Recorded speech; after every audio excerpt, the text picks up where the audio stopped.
Bienvenidos a Al-Ayam, un podcast sobre Israel y Oriente Medio hecho entre Barcelona y Tel Aviv.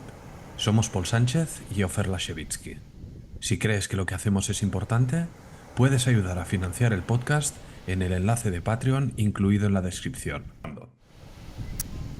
Shalom, bienvenidos a Al-Ayam. Hoy hablaremos de la guerra civil en Siria, del enfrentamiento entre el gobierno de Israel y el portavoz del ejército y de las declaraciones del exministro de Defensa Moshe Yaalon sobre la existencia de limpieza étnica en Gaza. Shalom, Paul, ¿qué tal? Suena heavy, ¿no? Esto de Yaalon. Sí, sí, ahora que has leído el resumen he pensado, wow, vaya obertura más heavy nos espera, pero bueno, es lo que hay. No Poco a lo comentarle. dice Breaking the Silence, no lo dice Amnistía Internacional, no lo dice Aretz, no lo dicen los habituales activistas pro-palestinos, lo dice Moshe Bughi Yaalon, ex ministro de Defensa del Likud, de la derecha dura ideológica en Israel, etcétera. Luego vamos a entrar en materia, pero sí, y es que lo he leído y digo, ostras, esto es Cuando heavy. lo oyes dicho en voz alta te das cuenta de que es fuerte, Cambio de sí. paradigma, vamos a entender por qué lo dijo, en qué contexto y qué es lo que buscaba con ello. Pero antes Pero de... primero tenemos una petición del público. Tenemos una petición del público, lo cual nos alegra, que el público nos hable y nos pida y nos dé feedback, que es lo que necesitamos. Y en primer lugar, vamos a entrar en Siria. La pasada semana dedicamos buena parte del capítulo a Irán con Daniel Bachandé. Hoy abrimos con Siria porque nos ocupa y nos preocupa. Vamos a ver, Paul. El sábado pasado, la guerra civil en Siria se reanudó tras años de estar estancada. Los grupos rebeldes opuestos a la tiranía del dictador Bashar el-Assad lanzaron una ofensiva sorpresa con la que consiguieron arrebatar grandes territorios controlados por el régimen de al-Assad, incluyendo Alepo, que es la segunda ciudad más grande del país. Según parece, como tanto Hezbollah como Irán habían apoyado militarmente a Assad en el pasado, los rebeldes han visto una oportunidad tras la firma del alto el fuego entre Israel y Hezbollah, dado que Hezbollah ha perdido a muchos soldados y buena parte de sus comandantes. Además, las infraestructuras iraníes en Siria han sido severamente dañadas por bombardeos de Israel para evitar el rearmamento de Hezbollah. Los rebeldes no paran de avanzar y ayer jueves conocimos que capturaron Hama, otra ciudad muy importante para el régimen y simbólica, y se están acercando cada vez más a Damasco. Así Tela, es. ¿no, Paul? El panorama. Sí, yo no puedo parar de pensar en cómo ha cambiado Oriente Medio desde el 7 de octubre, porque todo esto empieza en el 7 de octubre. Es decir, el ataque sorpresa de Hamas contra Israel, ¿quién diría que esto, un año y pico más tarde, de golpe vería a los rebeldes sirios pues capturando Alepo? Que la captura de Alepo fue muy fuerte, porque hay que recordar, Alepo fue una ciudad que estuvo asediada durante mucho tiempo. Hubo una batalla encarnizada por el control de la ciudad que en total llegó a durar como 4 años. O sea, la ciudad estaba dividida con partes controladas por rebeldes, partes controladas por Assad. Y Assad tardó 4 años en controlar la ciudad completamente. Y esta semana hemos visto que los rebeldes la han tomado en un día. De un Es, plumazo, de un plumazo. ¿Es es heavy? brutal. Es heavy. Antes de entrar en análisis, Paul, creo, a ver si me ayudas, tenemos aquí unos apuntes. Hagamos un mapa en 2, 3 minutos a ver si entre los dos lo logramos, porque creo que es de los Es conflictos armados complicado. más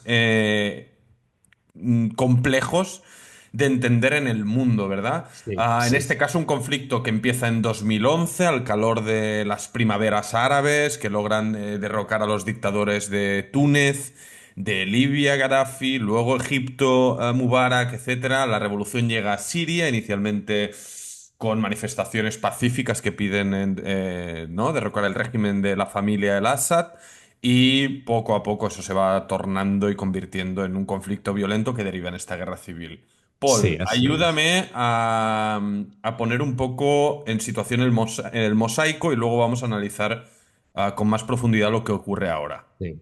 Sí, es que tiene tela cómo se ha complicado esta guerra con el paso de los años, porque como dices, en 2011 recuerdo cuando empezó, era un levantamiento popular que el mundo apoyaba casi unánimemente y parecía una historia de buenos y malos, de la población oprimida contra el malvado dictador, por así decirlo, pero se ha alargado y complicado tanto y las facciones no han parado de dividirse y subdividirse. Así que vamos a hacer un pequeño repaso histórico. Yo lo vi descrito el otro día de una forma que me pareció bastante esclarecedora, que es que desde 2011 hasta hoy se puede ver la guerra civil siria en tres partes. La primera siendo la del, lo que dijimos, el levantamiento popular con la contraofensiva brutal, represiva del régimen que acabó derivando en una guerra civil. Eso, ahí los rebeldes pues conquistaron ciertos territorios y había un toma daca con el régimen que duró varios años, hasta más o menos 2014, cuando aparece Estado Islámico. ¿Te acuerdas de Estado Islámico? ¿Qué tiempos ¡Wow! aquellos? ¡Ostras! Vale, vale, sigue, sigue, vas bien. Sí. Estado Islámico fue un grupo que, bueno, lo recordamos todos, o sea, era un grupo sunita, yihadista, extremista, que conquistó gran parte de Siria e impuso la creación de un califato sobre, eh, que creo que en su máxima extensión controlaba a 1 millón de personas, o sea, estamos hablando de un Ter- califato. Territorio de Siria y Irak y un territorio que se equivalía más o menos, Paul, para que la gente se ubique a la extensión de Gran Bretaña. O sea, no era una islita de población. No, no era cosa menor. Claro, bajo la sombra de Estado Islámico que parecía, o bueno, se presentó como una amenaza existencial para la región, ya que este califato pues tenía ambiciones expansionistas ilimitadas. Todo el mundo se volcó en su contra. Entonces, vimos cómo se formaron coaliciones internacionales, países de todo el mundo que vinieron a ayudar a combatir Estado Islámico. También estaban combatiendo Estado Islámico, pues los mismos sirios, los rebeldes, Assad, los kurdos, todos. Estado Islámico prácticamente fue erradicado, sigue existiendo en pequeñas islas sin gran influencia o poder. Y entonces podemos decir que empieza la tercera parte de la guerra civil siria, que es la consolidación de la autonomía kurda.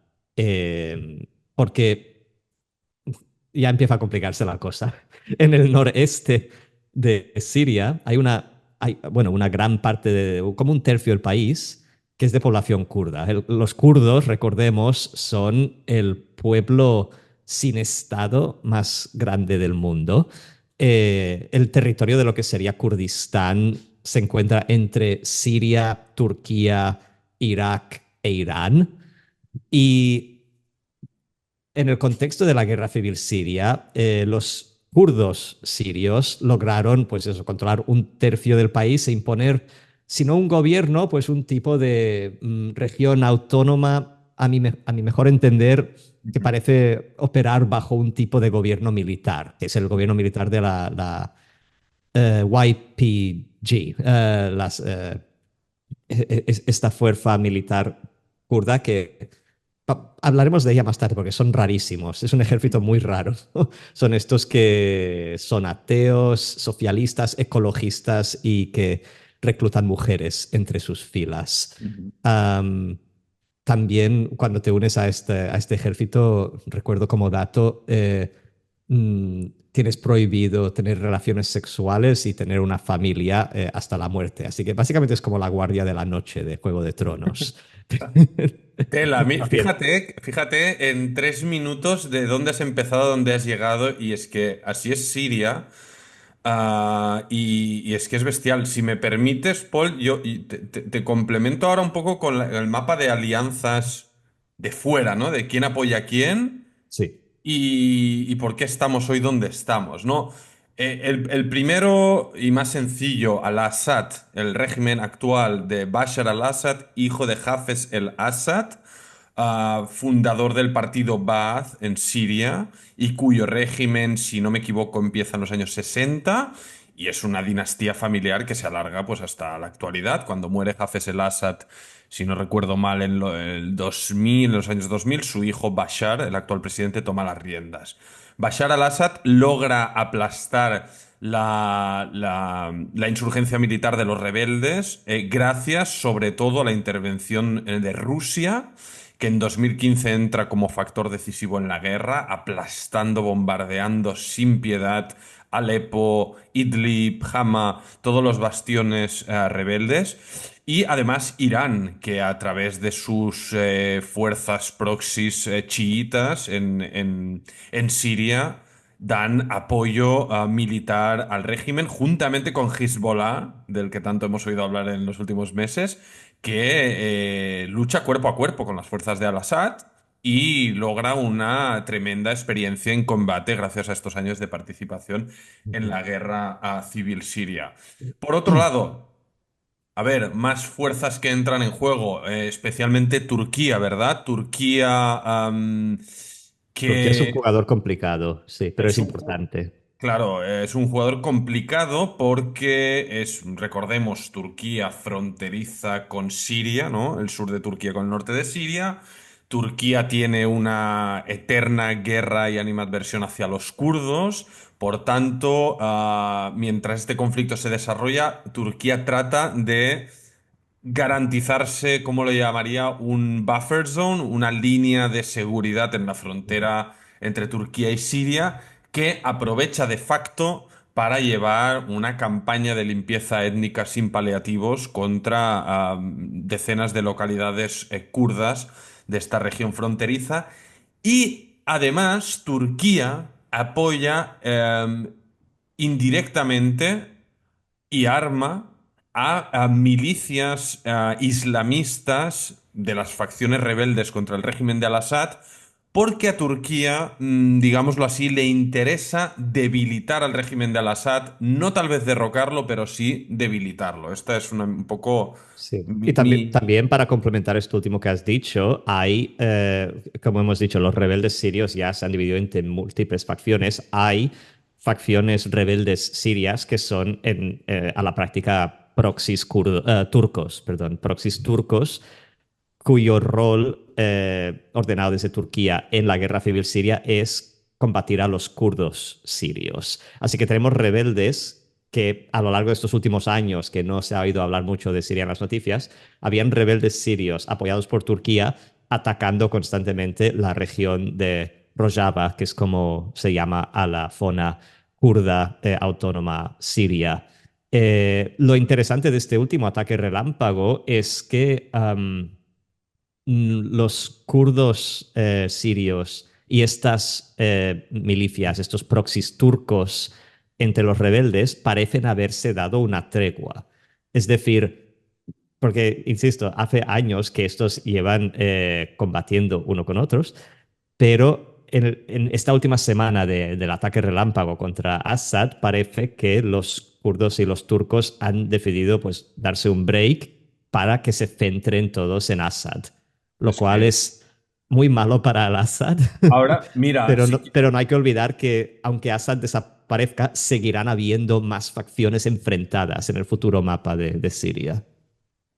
Termino un poco con esta constelación externa de gente que participa y luego nos metemos un poco a diferenciar ¿no? Estas diferencias que hay entre las facciones rebeldes. Está o estaba por ahí, todavía está con una presencia minoritaria Estados Unidos, sobre Correcto. todo en esta zona del Kurdistán sirio. Estados Unidos fue clave para apoyar y armar a los kurdos en la lucha contra el Estado Islámico, que fijaros, aquí es una lucha que interesaba tanto a los kurdos como al régimen de Al-Assad. Fue muy simbólica, por ejemplo, la victoria del régimen sobre el Estado Islámico en Palmira, esta ciudad histórica del patrimonio de la humanidad, que el Estado Islámico se dedicó a, ¿no? a profanar y Destruir. vandalizar como ha hecho por allá donde ha pasado. Por tanto, cuando el Estado Islámico fue derrotado, fue una buena noticia para los kurdos y una excelente noticia para el régimen de Al-Assad. Y digamos, esta victoria y la consolidación del régimen, a pesar de su brutalidad, a pesar de haber causado, no lo olvidemos, unos medio millón de muertos en esta guerra civil y más de 10 millones de desplazados, tanto internos como fuera del país, son cifras brutales. Si no entran en la cabeza. Se llegó a considerar por múltiples actores de la comunidad internacional que la permanencia de Al-Assad en el poder, visto el tinglado que hay montado en Siria, era un mal menor. Por último, Israel lleva años bombardeando recurrentemente territorios sirios, sobre todo en su lucha contra Irán y Hezbollah, básicamente para boicotear el transfer de armamento iraní hacia el Líbano y para bombardear posiciones de grupos chiitas asentados en Siria y que amenazan o podrían amenazar a Israel desde la frontera de los Altos del Golán. Y creo que no me olvido a nadie más, por suerte, creo que ya tiene suficiente gente bombardeando y luchando entre sí ahí. Entonces, Paul, un último matiz, ¿no? Entre quién son estas milicias rebeldes y vamos a ver qué es lo qué es lo que han logrado y qué escenario podría quedar, ¿no? En la Sí, sí, Siria hablemos del... de los rebeldes, hablemos porque, de nuevo, parece que hace años que las noticias no se fijen en Siria, no, realmente hace muchos años que Siria no hacía titulares como lo ha hecho esta semana, es como la gran, incluso hay mucha gente que se pensaba que la guerra había acabado, era como la sensación que se tenía aquí desde Occidente para el que no está muy puesto en el tema, en plan, eso de Siria ya pasó, ¿no? Pues bueno, como vemos, no, realmente el país sigue dividido. Assad controla el 60% del país, los kurdos controlan pues eso, como otro tercio, y los rebeldes habían sido reducidos a la ciudad de Idlib solamente, que es una ciudad cerca de la frontera turca, donde eran pues apoyados militarmente por Turquía. Y de ahí ha partido el ataque relámpago tan exitoso que han hecho esta última semana. Pero sí, vamos a hablar de quiénes son estos rebeldes que tanto éxito han tenido, quiénes están encabezando esta nueva ofensiva.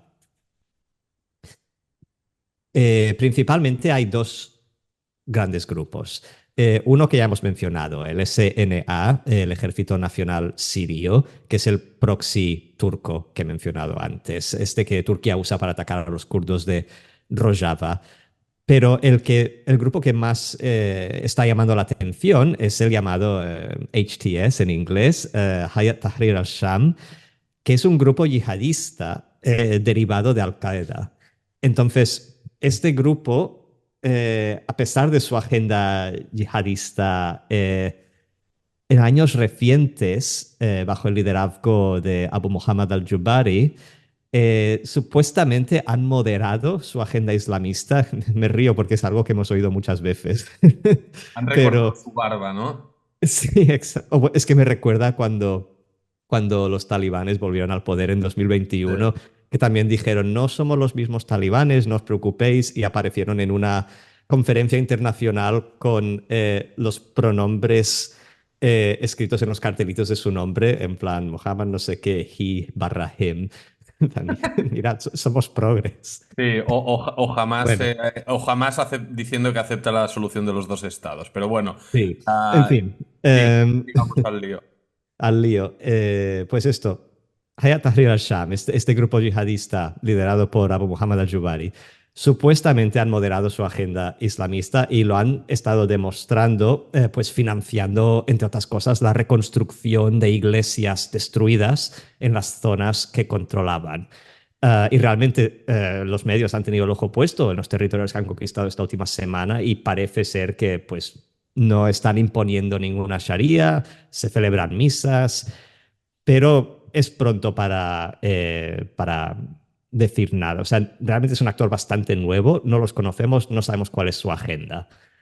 Eh, Hablemos un poco del ataque en sí. No sé tú, pero yo viendo imágenes del ataque de estos grupos que, pues eso, cruzaban territorios en sus Toyotas, en sus Jeeps, con los Kalashnikov, a mí me daba flashes del 7 de octubre. Digamos, en la brutalidad también del ataque, en la rapidez, la eficiencia y, bueno, también en como como las fuerzas de Assad colapsaban a su paso. No he visto muchas, tal vez porque ya no me queda mucho estómago después de ver tantas barbaridades. O sea, del ataque en sí, sí que he leído largas crónicas en New York Times y otros medios. Pero sí que estoy de acuerdo con lo que dices, ¿no? Por el elemento sorpresivo, por esa indumentaria también, ¿no? Las Ujú. características, esta invasión sorpresa, ¿no? Con jeeps, con milicianos, ¿no? Logrando, ¿no? Cruzar líneas enemigas y no lo olvidemos, el Assad se sostiene o ha logrado sostenerse en el poder gracias al apoyo de Rusia e Irán. Rusia e Irán ahora mismo tienen unas prioridades muy alejadas de lo que pasa en Siria y unas dificultades internas, Rusia por la guerra en Ucrania, Irán por el desgaste de haberse enfrentado directamente con Israel. Bueno, está por... y al final estos soldados que decías, que mencionabas del régimen del Assad son tipos que deben cobrar $4 al mes Ujú. y que están en un checkpoint, pues protegiendo una franja de territorio, ¿no? Con un rifle y de repente te vienen pues hordas de tipos motivados y dispuestos a morir matando. Y imagino que tu capacidad de resistencia pues es la que es si no tienes encima tuyo a los cazabombarderos rusos, ¿no? Yo, Sí. sin ser un experto en haber luchado en la guerra, pues entiendo la motivación de unos y otros y de ahí tal vez se explique la facilidad con que esta gente ha tomado Alepo. Después lo que dijiste tú en la intro, fueron 4 años de una lucha encarnizada, brutal. Yo conocía gente de Alepo en las costas de Grecia que huían de aquello y nos contaban lo que sufrieron y es que ni por mucho que te lo cuenten te haces a la idea de la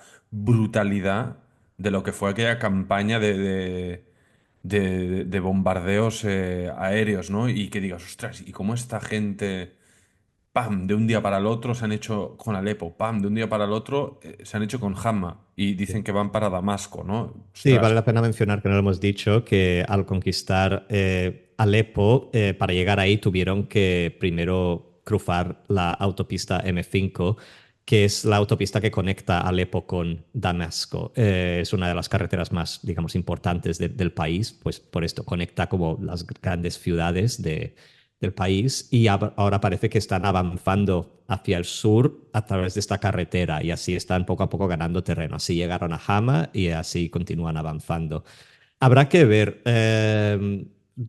Es que no tenemos ni idea cómo se va a desarrollar esto. O sea, Assad, creo que podemos decir con seguridad que se ha conseguido mantener el poder tanto tiempo gracias a los apoyos externos. O sea, sin Rusia e Irán, es poco probable que hubiera durado todo lo que duró, porque el ataque eh, de los rebeldes ha sido incesante y brutal. Pero permíteme dos apuntes antes de que creo ujú, que por tiempo empecemos a cambiar de tema. Uno, el simbolismo de Hama que vimos ayer. ujú. Hama fue la ciudad donde en anteriores revueltas antigubernamentales, concretamente en el año 1982, el régimen de Hafez el-Assad masacró brutalmente a miles de personas. Las cifras son imposibles de contabilizar, pero se habla de mínimo 10.000 asesinados en una acción del régimen brutal. El régimen de los Assad es conocido por su completa carencia de escrúpulos. Es una minoría, la minoría alawita, que es una especie de, no sé si llamarlo secta o escisión o variación del Islam muy minoritaria, que es afín el régimen a los chiitas y por eso tiene el apoyo de Irán, pero es una minoría del país que sí que logró, vamos a decirlo así, establecer una especie de status quo entre todas las minorías religiosas, cristianos, drusos, musulmanes, sunitas, etcétera. Un status quo basado obviamente en que todo el poder estaba en manos del clan familiar de los Assad y el resto estaban silenciados, pero más o menos dentro de ese sistema autocrático había una cierta paz nacional, por así decirlo, hasta que empezó esta guerra civil en 2011. La captura de Hama ayer fue muy simbólica, se derrocó una estatua de Hafez el Assad en el centro de la ciudad. Y bien, y lo que decías tú, Paul, quien no entienda el mapa de Siria, Alepo está al norte de todo, Hama ya está más para abajo. Las principales ciudades, digamos, están en la parte occidental del país. La parte oriental es más desértica, la parte más fronteriza con Irak. Por tanto, han tomado Alepo al norte, Hama más abajo, luego viene Homs y luego ya está Damasco. Ese es un poco el eje territorial que une Siria, además de la parte costera con ciudades como Latakia. Y por Ujú. último, los palestinos. Los olvidados. Es que en Siria, aunque no hemos mencionado y no han participado en la guerra, pero en Siria había palestinos, refugiados palestinos, originarios obviamente de Palestina, que huyeron o fueron expulsados en el 48 con la Nakba y la creación de Israel. Y estos palestinos en el 2011 fueron brutalmente masacrados por el régimen poco después de que empezara la guerra. Yo he conocido personalmente a algunos de aquellos supervivientes de la masacre de campos de refugiados palestinos en Damasco. ¿Cómo era el nombre? Yarmouk. Yarmouk, el campo de refugiados Wow, palestinos que sí, fue es verdad. borrado de la faz de la tierra. Claro, de repente nos salen flashes, ¿no? Estado Sí, sí, sí, Islámico, sí. Yarmouk, han pasado tantas cosas, ¿no? Pero un último apunte a nivel de reflexión mía, ¿no? De decir, ostras, cómo miles de palestinos fueron masacrados ante el silencio, así, nada, de la comunidad internacional, de los manifestantes de Barcelona o de Massachusetts y demás. No solo eso, sino que algunos despistados, vamos a llamarle así, de la mal llamada izquierda internacionalista, antiimperialista, mientras Al-Assad estaba cometiendo estos brutales crímenes, incluso contra los palestinos, iban a darse la mano a Damasco con Al-Assad.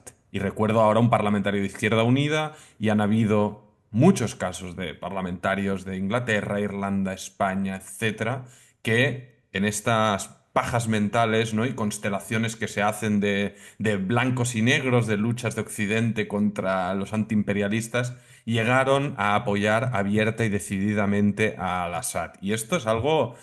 mm, bueno, es que no sé, se explica por sí Sí, bueno, solo. es el éxito y la tragedia digamos, de la causa palestina, que por un lado,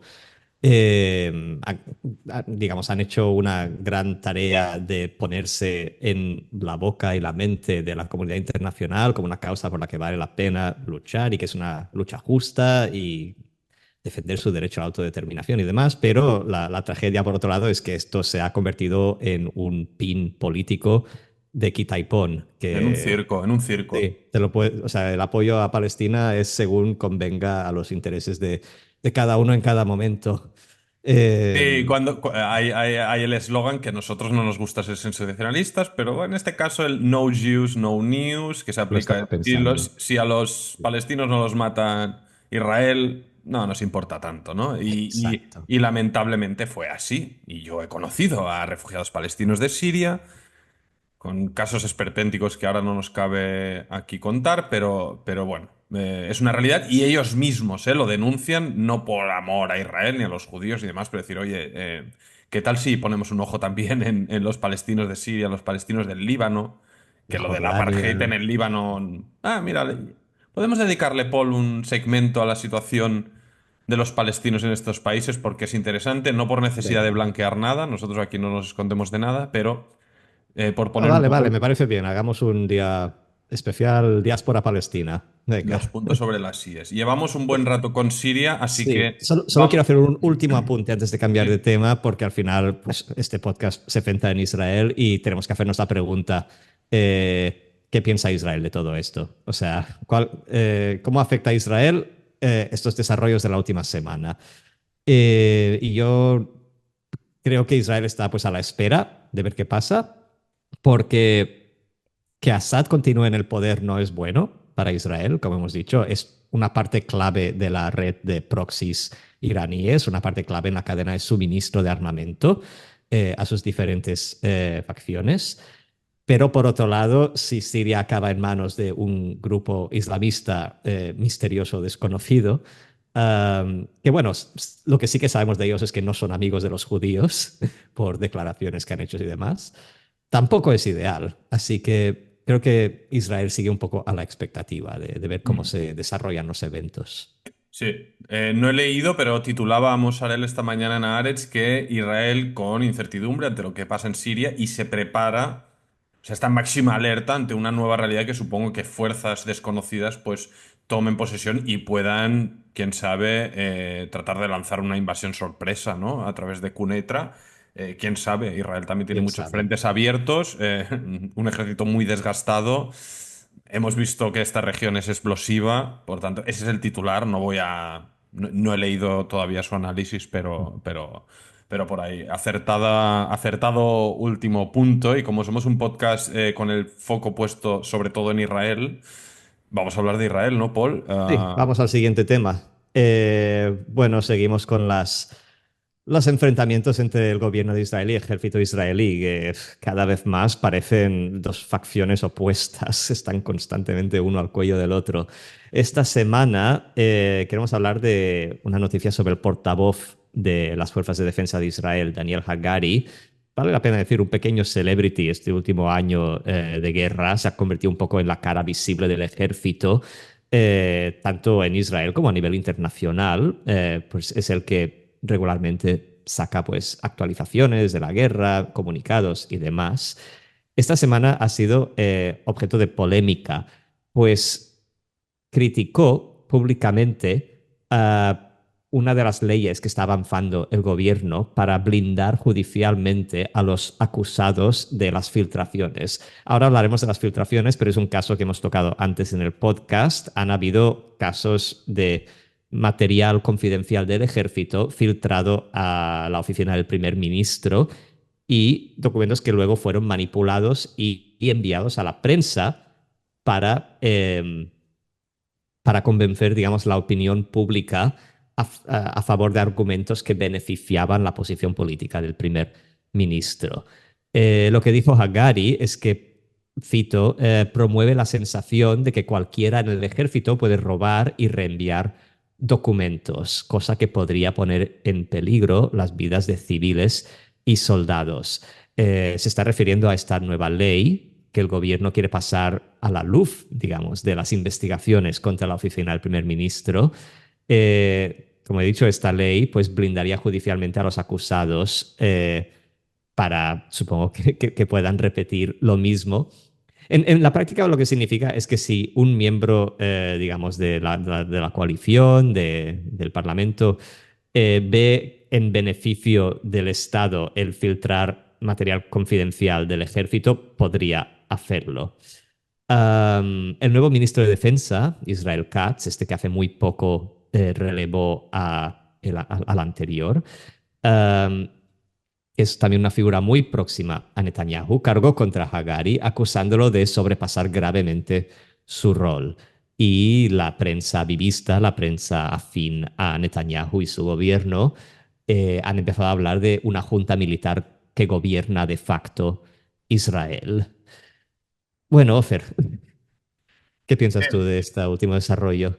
Ah, es que es surreal. A ver, vamos a empezar siendo abogados del diablo y reconociendo que Agari efectivamente sí sobrepasó sus funciones. No porque lo diga Israel Katz o Netanyahu, pero sí que hizo un comentario de tinte político al meterse a considerar que una ley que avanza el gobierno es peligro o puede ser Mala, peligrosa. podríamos decir es mala, sí.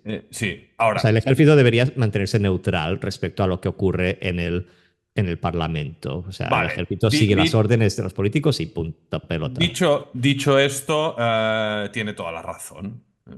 Es Ujú. que ya estamos entrando en un punto en que, bueno, ¿qué se están haciendo? O sea, en Israel hoy en día se está básicamente, todos los paquetes de leyes que se están legislando son única y exclusivamente para blindar al gobierno en el poder y que todas sus fechorías y todos sus errores pasen ¿no? Que no paguen culpa por ello. Y en este caso, que ahora, Paul, si me permites, te lo voy a revisar un poco. No recuerdo hasta cuánto lo hemos tratado en Aleyam, pero creo que no en profundidad y detalle, porque es de una gravedad absoluta, ¿no? Este caso que se ha montado.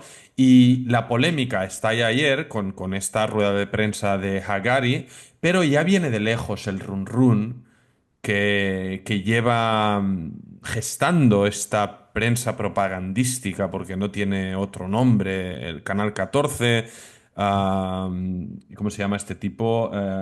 Inon Magal y todos estos presentadores de radio y televisión descaradamente progubernamentales y que son verdaderas Son máquinas loros, cotorras. de esparcir odio. O sea, y estos tipos llevan desde el 7 de octubre edificando el relato de que todos los fracasos se deben a, o sea, son culpa básicamente de los líderes del ejército, del Mossad, del Shin Bet, es decir, de los servicios secretos, y que el primer ministro es un pobre inocente a quien se ha intentado ¿no? culpar de todos los fracasos. Cuando y luego fíjate qué contradictorio es este relato que están edificando cuando ellos mismos son los que cuando el ejército se mete en terrenos donde no llaman, dice, hey, somos un Estado democrático y quien tiene la potestad y la decisión definitiva sobre los asuntos de Estado es el poder político. Ergo,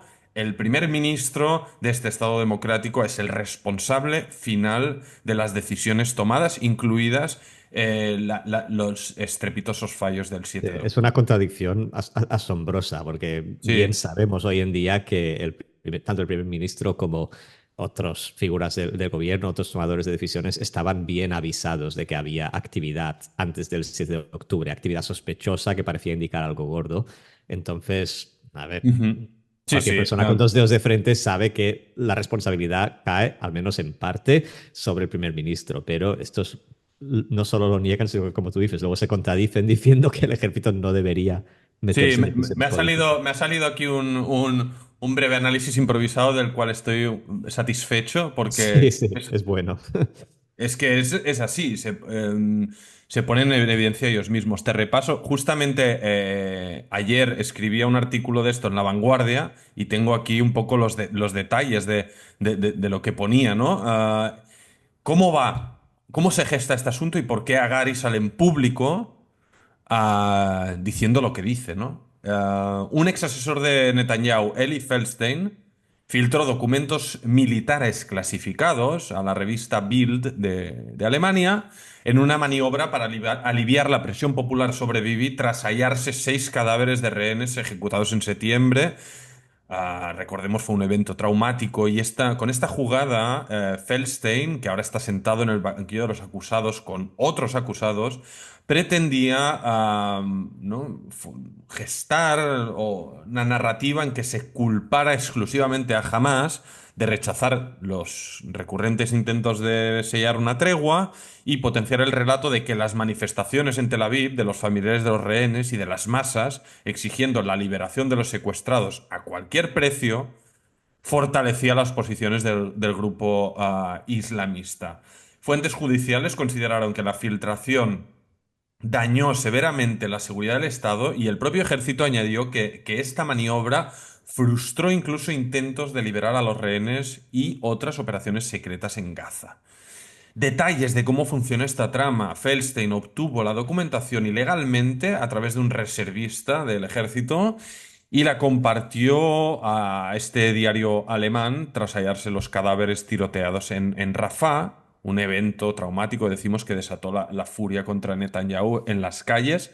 Creo que en las movilizaciones, Paul, más masivas que se han producido en la historia de Israel, si no recuerdo Mm, mal. Más Sin incluso duda que fueron las más grandes desde el 7 de octubre, o sea, Sí. desde las protestas por la reforma judicial. Exactamente. Tras esta publicación en el Bild, que tomó por sorpresa a todos en Israel, el ejército inició una investigación, dada la extrema sensibilidad de los detalles que se publicaron. En el proceso se determinó que el reservista implicado decidió, abro comillas, por voluntad propia, extraer un documento sensible del ejército y mandarlo al estamento político, lo cual es romper gravemente las normas de conducta. Y algunos detalles, ¿no? En el documento se afirmaba que jamás no tenían interés en terminar la guerra, que su prioridad era desgastar al aparato militar y político de Israel durante las negociaciones y que jamás continuaría ejerciendo presión psicológica sobre las familias de los rehenes para fomentar la presión contra su gobierno. Inicialmente Feldstein intentó filtrarlo a reporteros israelíes, pero el censor militar bloqueó la publicación de estas informaciones y aquí viene un detalle importante. Reporteros israelíes que recibieron esta documentación pusieron en duda la veracidad de la documentación recibida. Es decir, que no solo hablaríamos tal vez del escándalo de filtrar documentos militares sensibles que ponen en riesgo la seguridad del Estado, sino que también podrían haber sido manipulados a la hora de presentarlos, en este caso a la prensa extranjera, todo con un único objetivo, que Claro, es salvaguardar.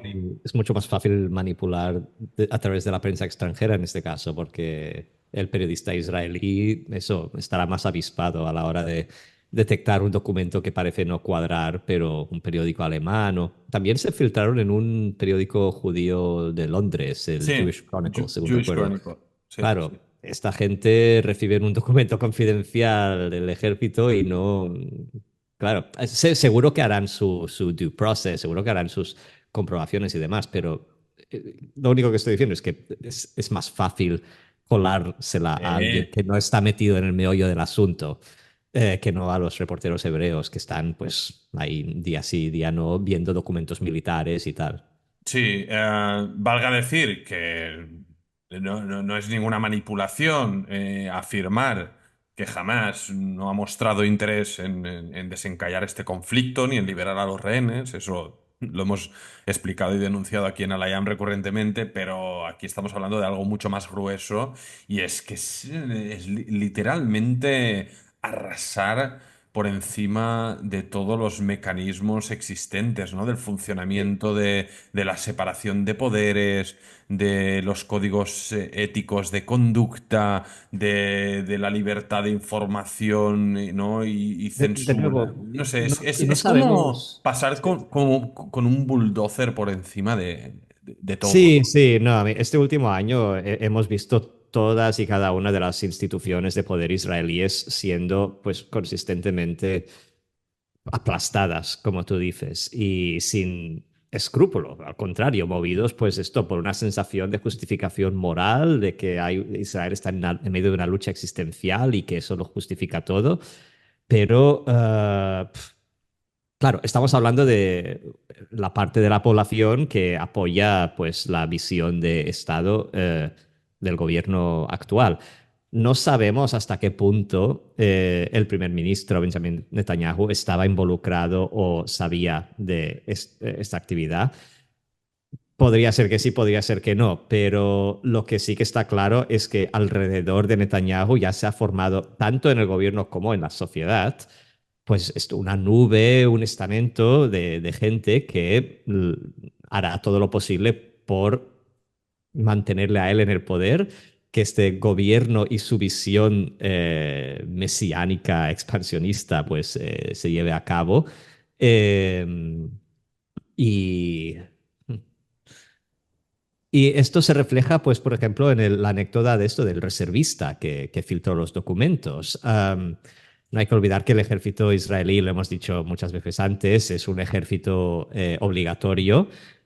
Por tanto, es como una muestra de laboratorio de lo que es la sociedad israelí. Te encuentras soldados pues, de todos los colores políticos y ahora que tenemos un gobierno con esta visión iliberal, antidemocrática, que pretende pues cambiar el rumbo, digamos, y la misma naturaleza del Estado judío, que ya no sea un Estado democrático, liberal como ha sido hasta ahora, pues empiezan a haber naturalmente soldados que el día de elecciones votarían felizmente a estos partidos y que si les da por ahí, pues sabotean desde dentro del ejército mismo uh, para acercar esta realidad que desde el gobierno también se intenta acercar.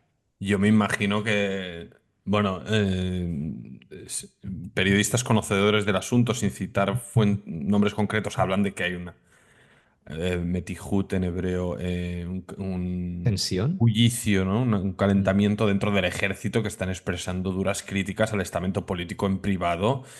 Qué duro debe ser todo ahí dentro, porque, como dices Debe Paul, y ser hemos dicho mucho, frustrante. ¿no? Debe ser ¿No? frustrante. El ejército representa todas las, ¿no? Todas las corrientes ideológicas, demográficas, sociales de Israel, y esos están representados ahí. Por tanto, también en los altos rangos también hay diversidad y divergencias, ¿no?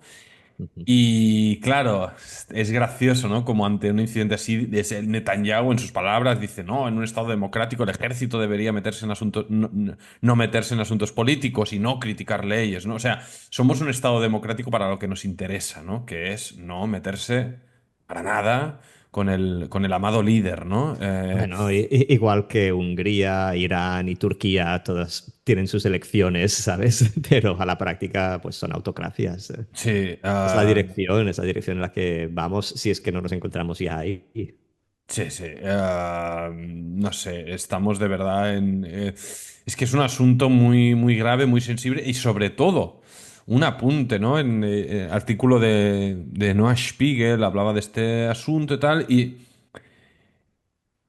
lo más grave, ¿no? Y fíjate que nosotros mismos a la hora de tratar el tema por inercia estamos primeramente tocando esto y nos hemos acostumbrado y olvidado de que los rehenes llevan 426 días en el infierno en Gaza y que no son la prioridad, no son, descaradamente no son la prioridad, son olvidados por el gobierno y también esta realidad de eternizar una guerra.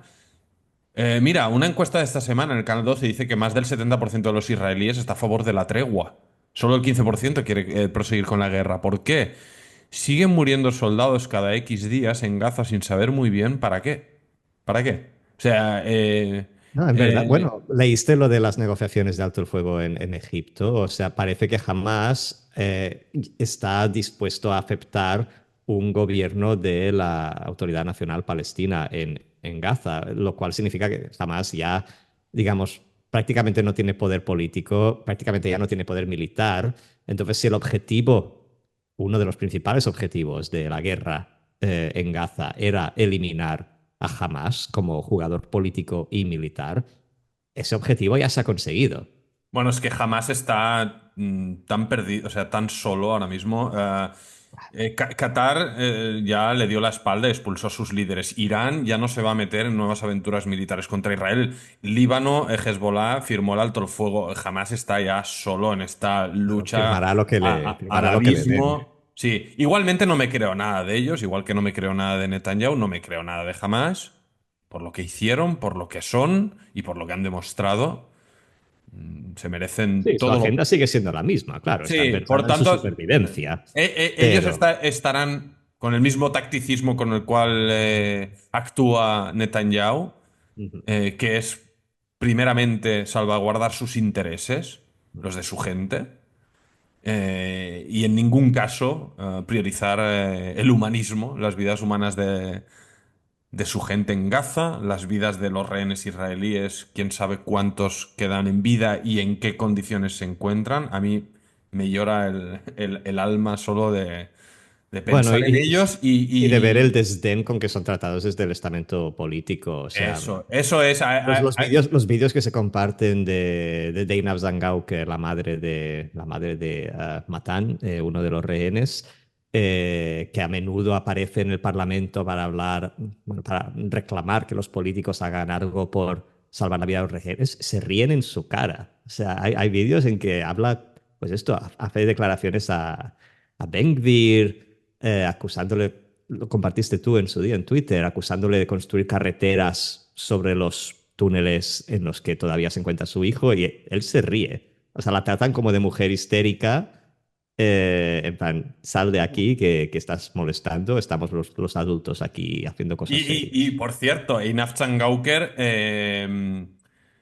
como muchos otros tal, ex votante del Likud, o sea, ex vivista, obviamente no lo va a votar más en su vida. en su vida. Pero digo que lamentablemente, ¿no? Todos ellos han conseguido con esta maquinaria del odio pintar todo debate existencial entre izquierdistas traidores, bla, bla, bla, y lealistas, patriotas, tal. Por eso nosotros en Alayam levantamos la voz y decimos que todo el que se sienta cercano, conectado con Israel, tenga interés, estima por la gente de allá, por el lugar y demás, debe ser consciente que el mensaje este del Unidos venceremos, que es un eslogan propagandístico creado por el propio gobierno, es una falacia, que la guerra en Gaza hoy en día es una bueno, lo ha sido desde el principio, pero más 14 meses después del inicio no tiene ningún sentido, no tiene ningún sentido.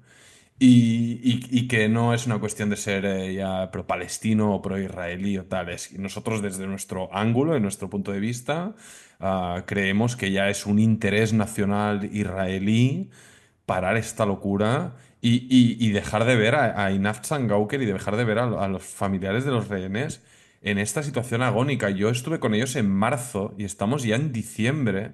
Yo miro los vídeos de lo que me decían en marzo, cuando ya llevaban 6 meses sufriendo esto y me echo a llorar. A mí me cuesta llorar, pero de verdad que el sufrimiento inhumano por el que están pasando los familiares de los rehenes, por no hablar, por supuesto, de las víctimas, de la gente de Gaza, que ya también nos hemos expresado y solidarizado con ellos recurrentemente, es que no tiene nombre. Y ver, como dices tú, Paul, no recordaba este capítulo, pero sí, cómo ridiculizan o incluso se ríen en la cara, ¿no? De tal. Entonces, estos son la gente que mandan en Israel. Son una gente que a nosotros no nos representan en absoluto y no nos van a vender para Es nada que estos no mensajes. deberían representar a nadie. Hay una falta de No, humanidad y por eso te decía esta brutal. encuesta que te mencionaba antes, ¿no? Junto a la polémica de Agar y que estamos tratando ahora y demás, que el 70% de la población en Israel quiere terminar la guerra y devolver a los rehenes a casa ya. El gobierno y el interés de la ultraderecha mesiánica de, de- de- de ocupar Gaza permanentemente y tal, representa una minoría. Aunque sean Y poderosos, aunque parece estén en el ser lo que gobierno se y tal. está, parece ser lo que se está promoviendo, así a poco. Esto nos puede dar paso a nuestro último tema Sí, que puedes sí, presentar. sí, Pero sí, justamente.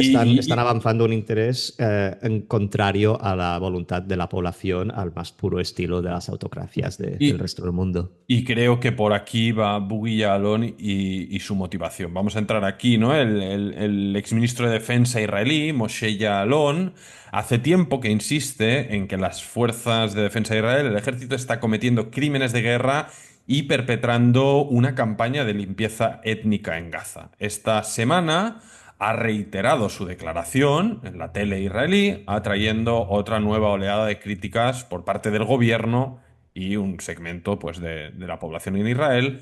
Lo dijo varias veces el pasado fin de semana, incluso en una entrevista en el Canal 12, ¿no? Si no recuerdo mal. Ujú.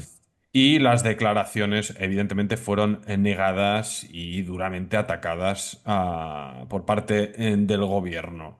Un poco, vamos a ver un poco el por qué hace esto. En primer lugar, que la gente entienda, Moshe Yaalon proviene del Likud. Fue Ramatkal, jefe del ejército, bueno, uno de los Ex ministro de elementos Defensa, hemos dicho. ex ministro de Defensa, uno de los elementos más respetados dentro del aparato de seguridad de Israel y un tipo con unas posiciones muy duras respecto al conflicto con los palestinos y los árabes y etcétera. Por tanto, sus palabras no emanan de digámoslo así, una solidaridad genuina por los derechos del pueblo palestino o un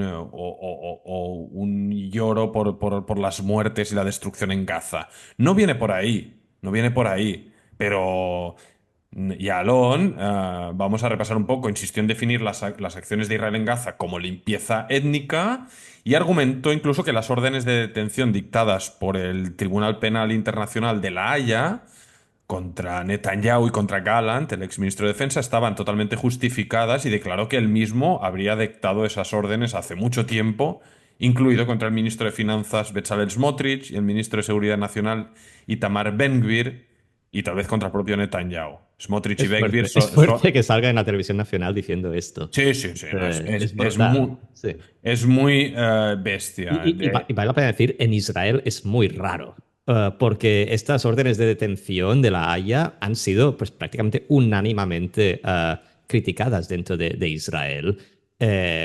Por lo de siempre, porque se ve como una decisión antisemita, Sí, políticamente todo es motivada. antisemita.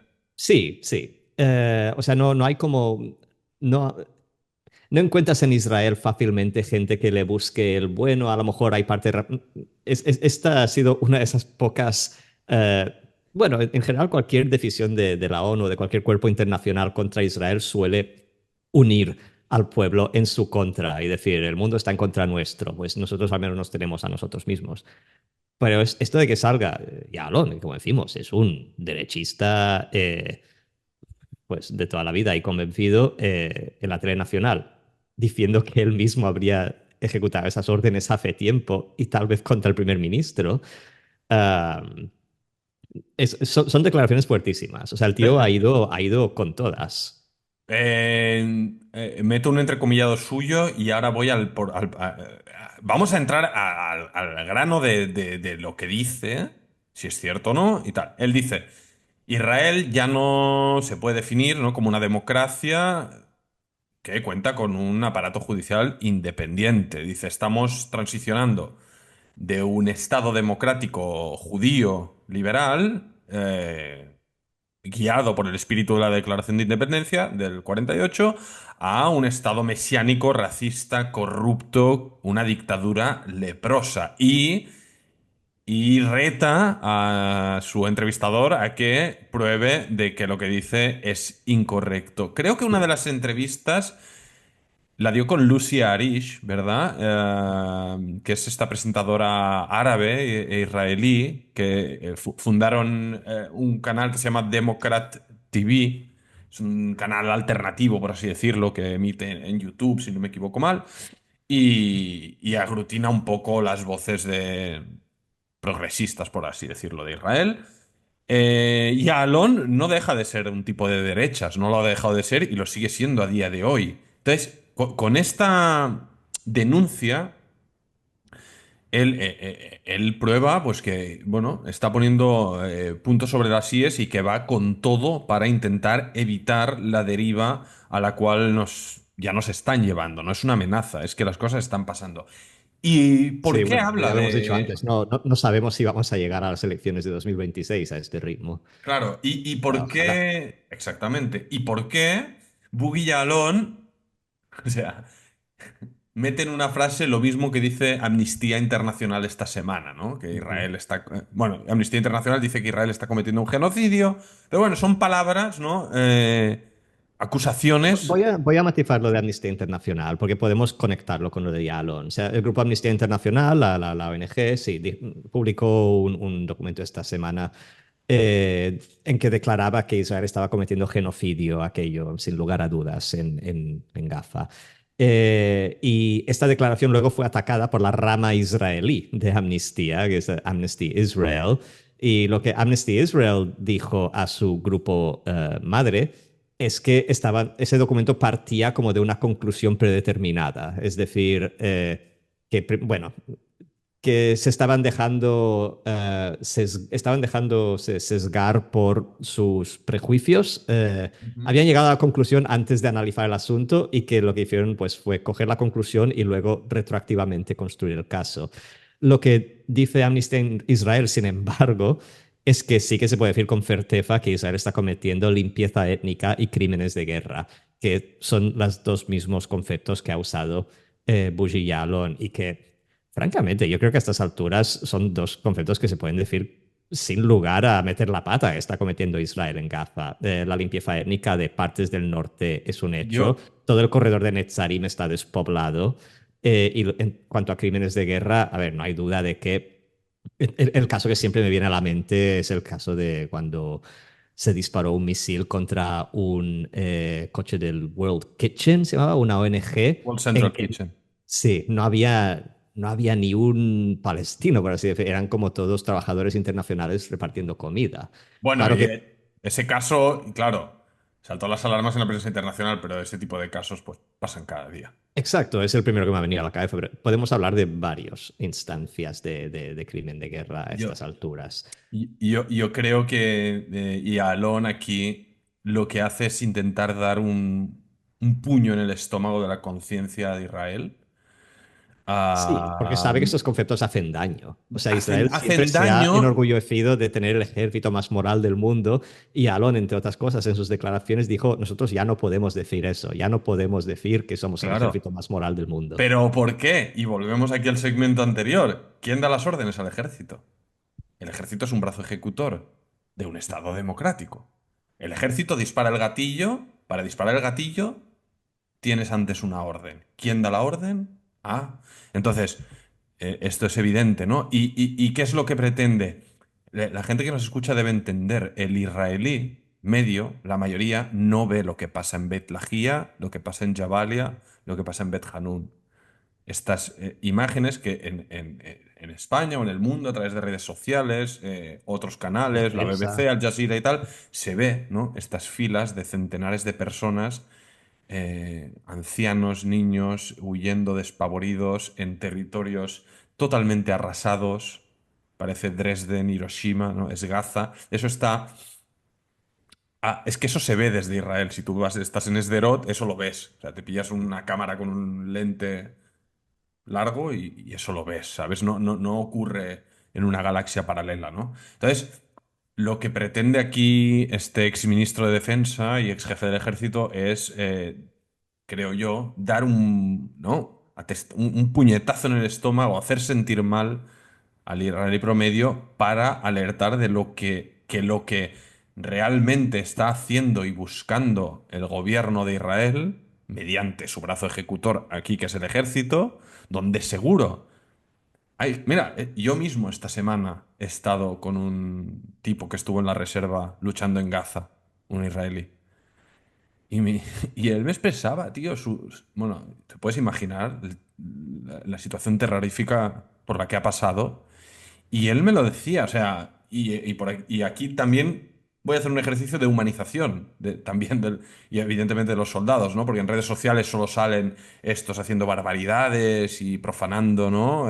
Casas y vestidos Claro. de mujeres y tal. Y este chico me decía, ¿no? Y es que bueno, veía a la gente en Han Yunes donde estuvo desesperada y él les daba su chocolatina o lo que tenía a la mano de barras energéticas y agua y tal a la gente que se encontraba ahí porque él me decía, yo ante todo soy humano y como persona humana y humanista me rompía el alma, ¿no? Ver a la tragedia humana que se estaba desarrollando delante de mí. Obviamente ese tipo estaba combatiendo y su prioridad era salvar la vida de los soldados, tratar de encontrar a los rehenes, lo que sea. Pero, ostras, es que el grado de barbaridad que ocurre lamentablemente en Gaza por culpa de unos, por culpa de otros, lo que sea, es el que es. Y eso no se ve y no se siente. Y ya Alon aquí, pues muy sorpresivamente, pone los puntos sobre las íes y no en y lo decíamos al principio, lo decimos ahora también, no porque lo diga Amnistía Internacional o lo diga Ada Colau o lo que sea, lo dice un tipo con mucho conocimiento de causa de lo que es el ejército israelí, de cómo opera, de quién da las órdenes, de lo que ocurre sobre el terreno. Y sobre el terreno es que todo aquello se está vaciando, limpiando, Claro. como dice Ben Es- Gvir, animando la emigración voluntaria de los gazatíes, ¿no? Para ponerlo en términos que no molesten, y se está solidificando una nueva Es realidad que, sobre el terreno. a ver, o sea, ay, a ver, es imposible predecir cómo se moverá una población. Pero yo hablando con gafatíes, con amigos conocidos de ahí, el otro día hablé con una que está estudiando en Oslo, en Noruega, Y su familia sigue ahí, han sido pues eso, desplazados más de, yo qué sé, 10 veces ya a estas alturas, van arriba, van abajo, según su casa ha sido destruida, la casa familiar y las demás casas familiares. Y ella aún me decía, pero yo quiero volver. Dice, yo quiero volver y me iré ahí a las ruinas de mi casa. Eh, Aunque esté estudiando en Oslo, ¿sabes?